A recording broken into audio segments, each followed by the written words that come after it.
Welcome back. Okay, we're going to begin with a little self-analysis and a little scolding of my own personal self. Mm-hmm. You had made mention when I was scooping that I needed to maybe pay a closer attention to what my portions were. Correct. Here's why.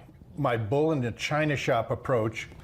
Take a look at this one. That's just clearly too much, especially when you can compare it to A smaller one. this, which is what you were trying. Yeah. And I was like, got to be honest with you, I was just like, what's the big deal? And the big deal is presentation. Yes. And An outcome. Yes. I, forgive me. You know, look, but you're forgiven. Absolutely. right. Yeah. I mean, but you're not unlike a lot of people. I mean, more is better, and not necessarily because we're going into a smaller pan. That theory doesn't really hold. Because we want them nice and cute and poppable.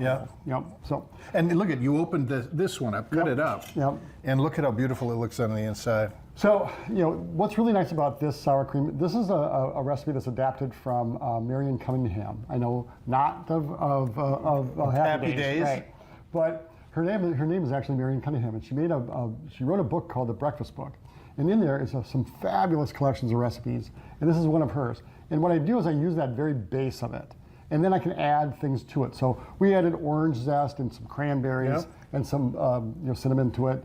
You could go banana and pecans. You could go. So I mean, you can shape it any way you really want to. Mm-hmm. Cranberries are in season. This is what we were doing. So let's try it. All right.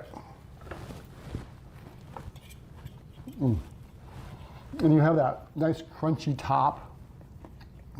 There's a really rich, moist coffee cake. It is good. And what's really nice about this is that even 2-3 days down the road, it will remain to be nice and moist. Really? Yeah. This is one of those things where you're entertaining your friends, your family, and it's just something that's really nice to have around the house, especially when you have a lot of people coming in and going. And as you said, you could prepare it the day before, have it ready to go so that maybe just prior to. Yeah, and you can bake them now and freeze them. Thank you so much. And then go ahead and freeze it, So, and then they just thaw, you simply thaw them and you're ready to go. It is very, very, very good. This recipe and many others can be found on our website at valleynewslive.com. Mm-hmm. Very well done. Thank you. Thank you so much for joining us. We'll see you next time when we go cooking with Kevin.